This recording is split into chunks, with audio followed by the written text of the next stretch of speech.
សារឿងនៅភាគទី92គេចាប់ផ្ដើមឡើងនៅពេលដែលលៀនជូបាននឹកសម័យថាមុនពេលដែលគាត់បានជួបវ័យទំនាក់ទំនងរបស់គាត់គឺមានតែជាមួយនឹងតង់តែប៉ុណ្ណោះកន្លងមកនេះលៀនជូគឺតែងតែគិតគ្រប់ពេលថាគេគួរធ្វើយ៉ាងម៉េចទើបអាចមានទំនាក់ទំនងរវាងនឹងវ័យឲ្យលើសពីត្រឹមការទំនាក់ទំនងក្នុងកិច្ចកុងត្រារៀបការហ្នឹងទៅវាថាការពិតទៅគាត់ក៏ស្រឡាញ់វ័យដែរអញ្ចឹងណាគាត់ក៏បន្តគិតទៀតថាចុងក្រោយគាត់ក៏សម្រេចចិត្តរកឱកាសមួយដើម្បីជូនចិញ្ចៀនរៀបការថ្មីដល់វ័យដែររួចក៏នឹកឃើញដល់វ័យគាត់ឆ្លើយថាអត់អីទេគាត់អត់ឲ្យមានលើកក្រោយទៀតទេលៀនជូគាត់ក៏បានគិតទៀតថាប៉ុន្តែច្បាស់ណាស់គឺខ្ញុំបានបាត់បង់ឱកាសដ៏ល្អមួយនេះបាត់ទៅហើយរួចយើងក៏បានឃើញលៀនជូក៏បានមកដល់ហាងលក់គ្រឿងអលង្ការគាត់ក៏បានគិតថាមុនដំបូងតាមគម្រោងដើមរបស់គាត់ណាពេលនេះគាត់ប្រហែលជាដល់ពលិយន្តហោះបាត់ទៅហើយប៉ុន្តែមិនដឹងថាហេតុអីទេអ្នកបើកបរក៏ជូនគាត់មកកន្លែងហាងលក់គ្រឿងអលង្ការទៅវិញលោកបងបើយើងមិនវិជាគេមកមែនរួចក៏ឃើញលៀនជូគាត់រើសចិញ្ចៀនទាំងគិតថាតើគេនឹងចូលចិត្តកាដូដែរហួសថ្ងៃនឹងអត់លៀនជូក៏ងាកមកនិយាយជាមួយលេខាលៀនថាតើខ្ញុំគួរតែថតរូបផ្ញើឲ្យគេរើសសិនដែរអត់លេខាលៀនក៏ឲ្យយោបល់ថ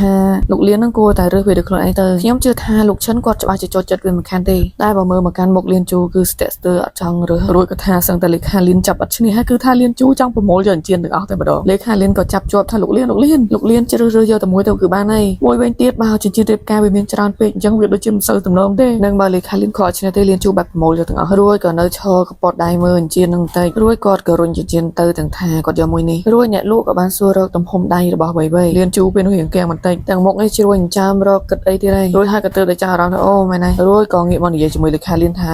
លៀនឈិនឯងឆាប់ទៅរកទិញបងបិទដំបៅរបស់កូនក្មេងដែលនៅក្នុងសិលដ្ឋានចិត្តនឹងទាំងនោះលេខាលៀននឹងក៏សួរថារួចគាត់ក៏ប្រាប់ទៅលេខាលៀនថា brand របស់បងបិទដំបៅនឹងគឺមានឈ្មោះថាហៃកាងហើយនៅលើរូបប្រអប់នឹងគឺមានរូបខ្លាឃ្មុំមួយនៅលើប្រអប់នឹងទៀតបញ្ជាក់ជាមួយលេខាលៀនថាកុំឲ្យទិញខុសអសោះណាលេខាលៀនក៏ឆ្លើយបាត់ទាំងបែកញើសលើមុខហើយរួចលៀនជូក៏បាននឹកឃើញថាគាត់ធ្លាប់យកបងបិទដំបៅរបស់តង់យកទៅបិទបងវាបិទរបួសឲ្យវ័យហើយទំហំរបស់បងបិទដំបៅនឹងគឺប៉ិនម្រាមដៃវ័យតែម្ដងគាត់ក៏គិតទៀតថាគាត់សង្ឃឹមថ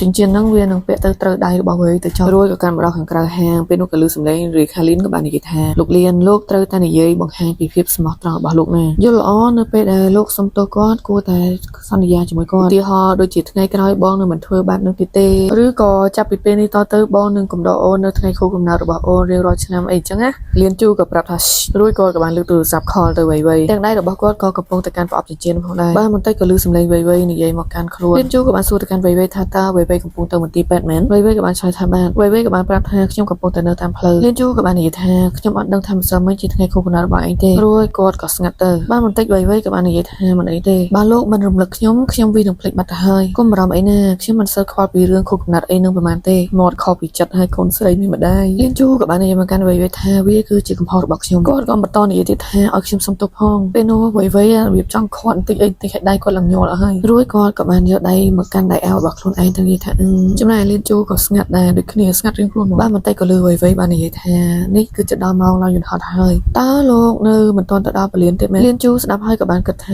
ាទោះជាខ្ញុំខកខានជឿយន្តហោះហើយក៏ដោយក៏វាមិនអីដែររួចគាត់ក៏និយាយថាខ្ញុំតែពេលនោះក៏ត្រូវវ័យនិយាយកាត់ថាឆាប់ទៅតាមពិតកន្លែងហ្នឹងលៀនជូគឺចង់នៅជូនកាដូខួបកំណើតនឹងទៅកាន់វ័យសិនគាត់អត់ទាន់ចង់ឡើងយន្តហោះទេទោះខកជើងយន្តហោះគាត់មិនវ័យក៏បន្តនិយាយទៀតថាមិនអញ្ចឹងទេលោកនឹងហួសពេលជាមិនខានទេរួចពួកគេក៏បានបិទទូរស័ព្ទទៅលៀនជូក៏នៅសញ្ជឹងគិតបន្តិចនោះលេខាលៀនក៏សួរនិយាយមកកាន់លៀនជូថាលោកលៀនជូក៏បានយកកបជៀនដាក់ចូលហោប៉ៅរួចក៏ងាកមកនិយាយជាមួយលេខាលៀនថាធ្វើតាមគម្រោងដើមទៅបើកឡានត្រឡប់ទៅពលានហោះវិញស្អែកលើរឿងក៏បានកាន់មកដល់ពលានហោះពេលនោះក៏លឺអ្នកអូតេក៏បាននិយាយថាទីទៅដល់មកយន្តហោះទៅហោះហើយអីចឹងទៅលៀនជូក៏បានផ្ញើសារទៅកាន់វ័យថារីករាយថ្ងៃកំណើតផងដែររួចគាត់ក៏គិតថានេះវ័យអត់ឃើញតបមកគាត់វិញចឹងតើគេកំពុងតែនៅមន្ទីរពេទ្យពិនិត្យសុខភាពហើយរួចអ្នកនៅក្នុងពលានក៏បាននិយាយទៅកាន់លៀនជូថាលោកដល់ពេលដែលលោកត្រូវហោះហើយសូមអញ្ជើញមកតាមខ្ញុំមករួចក៏ឃើញលៀនជូបានអូវ៉ាលីដល់ទៅតាមអ្នកអូតេហ្នឹងដែរបានបន្តិចក៏លឺសំឡេងលេខាលៀននោះបានស្រែកមកពីចង្អែតថាវាថាមើលទៅគឺស្លន់ស្លោមែនតើហ្មងរត់មកយ៉ាងបញ្ញាមែនតើនឹងដៃកំពុងតែនិយាយទូរស័ព្ទផងដែររួចគាត់ក៏បាននិយាយទៅកាន់លៀនជូថាលោកលៀនមានរឿងកើតឡើងជាមួយលោកឈិនហើយខ្សែរឿងនៅភាគទី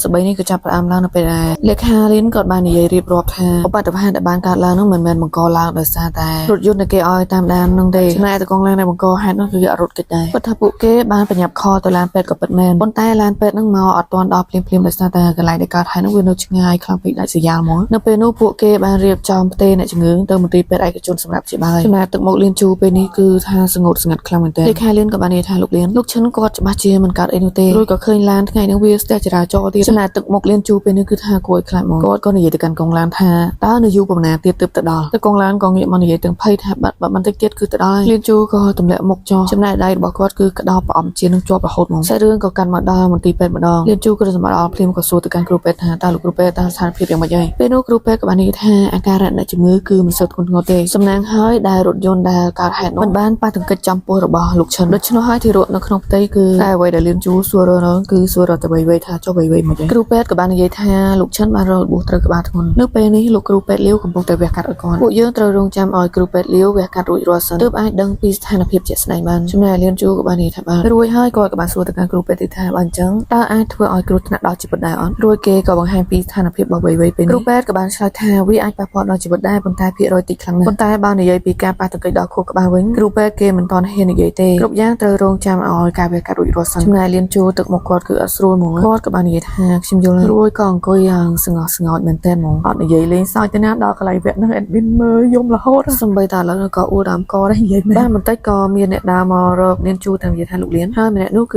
ជាលេខាលៀនគាត់ក៏បាននិយាយការលៀនជូថានេះគឺជាទូរស័ព្ទរបស់លោកឈិនរួចគាត់ឡើងហៅលៀនជូឡើងពីរដងលៀនជូអត់ដឹងទេរួចឡើងងាកមុខមករបៀបថាងើបមកឡើងសួរថាយ៉ាងម៉េចកែវភ្នែកវិញរបៀបថាគួរឲ្យខ្លាចមកលេខាលៀននៅពេលដែលឃើញទឹកមុខលៀនជូអញ្ចឹងហើយគាត់ក៏ភ្ញាក់ផ្អើលដែររួចគាត់ក៏និយាយថាពួកគេបានឲ្យទូរស័ព្ទរបស់លោកឈិនមកឲ្យប្រកល់ឲ្យលោកវិញលៀនជូក៏បានទទួលយកទូរស័ព្ទនោះចំណែកទូរស័ព្ទគឺវាខូចខាតដែរហ្នឹងលៀនជូក៏បានយកមកមើលរួចក៏បានឃើញសារដែលលៀនជូបានផ្ញើមកនឹងដែរមុនពេលដែលគាត់បិទទូរស័ព្ទនោះលៀនជូបានផ្ញើរីករាយខុសកណោតមើលទៅសារហ្នឹងក៏វៃៗដល់អត់ទាន់បានអានអញ្ចឹងលៀនជូក៏រត់តែកៀងមួយសារទៀតហើយរួចក៏នឹកគិតដល់ពាក្យវៃៗបានប្រាប់ឲ្យគាត់ញាប់ទៅឡើងយន្តហោះនឹងឯងបើមិនអញ្ចឹងទេលោកនឹងទៅហួសពេលទៀតមិនខានទេលៀនជូក៏បានបើកទូរស័ព្ទនឹងម្ដងហើយក៏អង្គុយសើចដូចមនុស្សឈួតអញ្ចឹងគាត់សើចបណ្ដោយក៏គិតមិនដល់ថាគេនិយាយអត់ខុសមែនគឺពេលនេះគឺវាហួសពេលទៀតហើយរួចក៏អង្គុយឈ្ងុំមុខទឹកដកដង្ហើមបែបហត់រួចហើយគាត់គិតទៀតថាចេះគាត់ហួសពេលមិនថាសំបីតែរឿងខុសកណើតសំបីតែជើងហោហើយគាត់ហួសពេលដែរសំបីតែពាក្យជូនពរក៏គាត់ហួសពេលដែរឬសំបីតែចិញ្ចៀននឹងក៏គាត់ហួសពេលដែរគាត់ក៏គិតបន្តទៀតថាសំបីតែផ្កាម្លិះនោះក៏ជាការសំទោសដោយសារតែគាត់បានខកពាក្យសន្យាជាមួយនឹងវៃដែររួចគាត់ក៏អង្គុយក្តាប់ទូរស័ព្ទនឹងទាំងគិតទៀតថា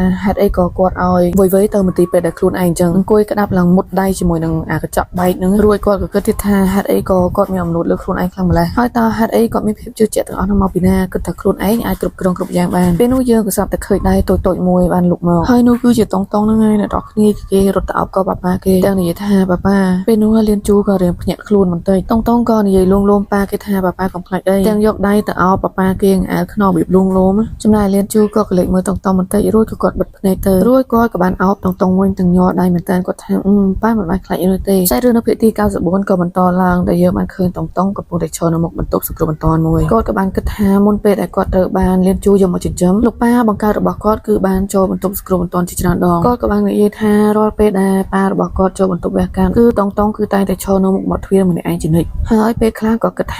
ាប្រសិនបើមានអ្នកម៉ាក់ម្នាក់នៅជាមួយខ្ញុំមិនដឹងថាល្អយ៉ាងណាទេហើយបើគាត់អោបខ្ញុំទៀតនោះគឺកាន់តែប្រសើរប៉ុន្តែអ្នកម៉ាក់គាត់មិនដែលត្រឡប់មករកខ្ញុំវិញនោះទេក្រោយមកទើបលៀនជូបានយកគាត់មកចិញ្ចឹមតុងតែងតែគិតថាលៀនជូនឹងជាមនុស្សដែលពូកែជាងគេលើលោកតុងក៏តែងតែស្ងើចសរសើរលៀនជូហើយក៏ខ្លាចលៀនជូផងដែរប៉ុន្តែចំណែកអ្វីវិញធ្លាប់បាននិយាយថាលោកប៉ាគឺជាមនុស្សដែលគួរឲ្យអាណិតខ្លាំងណាស់គាត់មិនដែលទទួលបានក្តីស្រឡាញ់ពីនរណាម្នាក់ឡើយគាត់ហើយនឹងខ្ញុំគឺដូចគ្នាខ្លាំងណាស់ពួកយើងទាំងពីរគឺគ្មានម្ដាយនឹងគេនោះទេហើយពួកយើងទាំងពីរត្រូវការឲ្យមានអ្នកអោបនៅពេលដែលពួកយើងលំបាកតុងអោបលៀនជូបណ្ដាក៏និយាយបណ្ដាថាលោកប៉ាកុំខ្លាចអីចំណែកលៀនជូវិញដៃគាត់ឡើងញាល់អស់ហើយរួចក៏គាត់មកអោបតុងដែរទាំងនិយាយទៅកាន់តុងថាប៉ាមិនបានខ្លាចនោះទេតុងមកលួងប៉ាទេប៉ុន្តែក៏យំខ្លួនឯងតែម្ដងរួចក៏និយាយជាមួយលៀនជូថាវៃបាននិយាយថាបន្ទាប់ពីគាត់សម្រាលកូនហើយគាត់នឹងទៅចូលរួមកិច្ចប្រជុំឪពុកម្ដាយនៅឯសាលារបស់ខ្ញុំគាត់មិនដែលនិយាយកុហកនោះទេគាត់បានសន្យាថាគាត់នឹងចាក់កន្សែងបង់កឲ្យខ្ញុំហើយកាលពីអាទិត្យមុន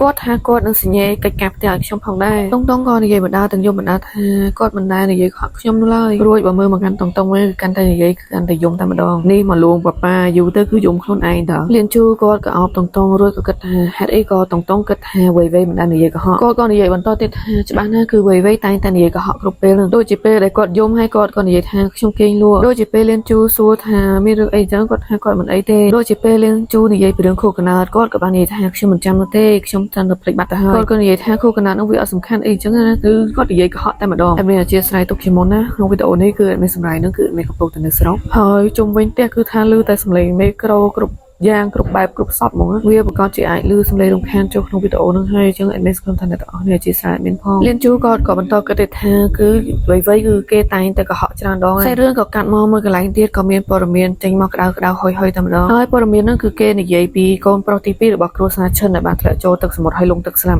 ម្នាក់ហ្នឹងគឺឈិនស៊ូហ្នឹងឯងហើយក្នុងព័ត៌មានគេបាននិយាយថាប៉ូលីសបានស៊ើបអង្កេតឃើញថាអប៉ិហ្នឹងគឺមានគ្រឿងញៀនខុសច្បាប់ទៀតផងក្នុងបន្ទប់អប៉ិឈិនស៊ូហ្នឹងគឺសម្បូរទៅដោយគ្រឿងញៀនហើយប៉ូលីសសង្ស័យថាគេនឹងលេងថ្នាំហើយក៏វាបែកទៅធ្លាក់ចូលទឹកសមុទ្រងាប់អញ្ចឹងរួចក៏កាត់មកមួយកន្លែងទៀតក៏ឃើញមានកែវធ្លាក់បែករួចក៏កាត់មកដល់បរិសុទ្ធចំណេះម្នាក់ហ្នឹងគាត់ជាអ្នកបោកកែវមួយនឹងឯងគាត់ក៏និយាយថាគឺច្បាស់ណាស់ជាលៀនជូជាអ្នកធ្វើរឿងទាំងអស់ហ្នឹងអេមែននិយាយតែម្ដងទៅអប៉ិឈិនស៊ូគឺជាកូនរបស់តាមួយហ្នឹងហើយគេក៏គិតថាការស្លាប់របស់អប៉ិឈិនស៊ូគឺពាក់ព័ន្ធជាមួយលៀនជូជាអ្នកធ្វើរឿងទាំងអស់ហ្នឹងរួចក៏ឃើញអាតាហ្នឹងក៏បានលើកទូរស័ព្ទទេទៅនិយាយថាលៀនជូហើយក៏ឃើញថា36 miss call ហើយលៀនជូគាត់សេវនៅលើទូរស័ព្ទរបស់គាត់ថាពូទី2គឺគាត់មើលហើយក៏គាត់ចុចប្លុកចោលតែម្ដងគាត់អត់ទទួលទេរួចគាត់ក៏បានបើកទ្វារដើរចូលមកបន្ទប់ព្យាបាលរបស់វៃពេលនេះវៃកំពុងតែគេងសម្រាប់នៅទីនោះលៀនជូក៏បានគិតថាការវះកាត់ប្រព្រឹត្តទៅដោយយ៉ាងរលូនហើយលោកគ្រូពេទ្យនិយាយថាគ្រប់យ៉ាងគឺលែងស្ថិតក្នុងភាពគ្រោះថ្នាក់ទៀតហើយគាត់ក៏អង្គុយចុះសម្លឹងទៅកាន់មុខវៃទាំងគិតទៀតថាប៉ុន្តែហេតុអីក៏គេមិនទាន់ដឹងខ្លួនទៀតគាត់ក៏យកដៃទៅអង្អែលពណ៌របស់វៃថ្នមរួចក៏នៅគិតក្នុងចិត្តថាតើវៃនៅយល់សប្បន្នឃើញអីមែនទេទើបបានជាវៃអត់ព្រមភ្ញាក់មកអញ្ចឹងរួចយើងក៏ឃើញលៀនជូក៏លាតភ្នែកទៅមើលអ្វីម្យ៉ាងគឺនៅទីនោះគឺមានផ្កាម្លិះដែលលៀនជូបានយកមកដាក់នឹងហើយព្រមទាំងប្រអប់ចិញ្ចៀននោះផងដែរគាត់ក៏បានគិតក្នុងចិត្តថាការពិតទៅគាត់គ្រោងនឹងបំពាក់ចិញ្ចៀននឹងទៅឲ្យវៃពេលដែលវៃដឹងខ្លួនមកភ្លាមរួចលៀនជូក៏បានចាប់ដៃវៃឡើងមកពេលដែលចាប់ដៃឡើងមកហើយរួចគាត់ក៏នឹកសម័យទៅដល់ថ្ងៃដែលគាត់រៀបការនៅកន្លែងប្រទេសស៊ីពេលហ្នឹងលោកអាចារ្យក៏បាននិយាយសួរទៅកាន់គាត់ថាមិនថាស្លាប់ឬរស់ឈឺឬជាតើលោកព្រមតើលោកយល់ព្រមស្រឡាញ់នឹងគោរពមើលថែគេដែរអត់ហើយនៅក្នុងពេលបច្ចុប្បន្នវិញលៀនជូក៏កំពុងតែចាប់ចិញ្ចៀនឡើងមករួចគាត់ក៏នឹកសម័យនៅពេលដែលគាត់បានបំពាក់ចិញ្ចៀនឲ្យវៃនៅថ្ងៃរៀបការនោះមិនថាចាក់ចេញឬបោះបង់ចោលគ្នារួមសុខទុក្ខជាមួយគ្នាចំណែកបច្ចុប្បន្នក៏លៀនជូកំពុងបំពាក់ចិញ្ចៀនឲ្យវៃដូចគ្នាដែររួចលោកអាចារ្យក៏បាននិយាយទៀតថារហូតដល់ថ្ងៃស្លាប់ដែរទេចំណែកបច្ចុប្បន្នវិញលៀនជូក៏កំពុងតែថាវៃដូចគ្នាលោកថាលក្ខណៈនេះគឺគាត់ដូចសុំវៃរៀបការម្ដងទៀតអញ្ចឹងរួចក៏គាត់និយាយតែឯងថាខ្ញុំនឹងយល់ព្រមលក្ខណៈថាគាត់ដូចកំពុងឆ្លើយឆ្លងជាមួយលោកអាចារ្យពេលដែលលោកអាចារ្យសួរគាត់ថាយល់ព្រមរៀបការមួយវៃអត់ឬអត់អញ្ចឹងអេដមីនមើលដល់វគ្គហ្នឹងហើយនិយាយមែនអូរ៉ាំកហ្មងនៅប្រហែលភាគទៅមុខទៀតគឺរត់តាអត់លៀនជូមែនតែនមកអេដមីនមើលហើយគឺរត់តែយំរួចក៏ឃើញថាដៃវៃក៏នៅស្ងៀមបន្តិចបន្តិចក៏ឃើញថាកូនដៃរបស់គាត់ក៏បានកម្រើកចឹងមានន័យថាវៃក៏អាចនឹងមានសញ្ញាអាចនឹងដឹងខ្លួនដូចគ្នាហើយសាច់រឿងយើងក៏ត្រូវបានបញ្ចប់ដោយសារមានហោះឆ្កយសមាជិកស្រាយវិញផងពីអត់មានបាយ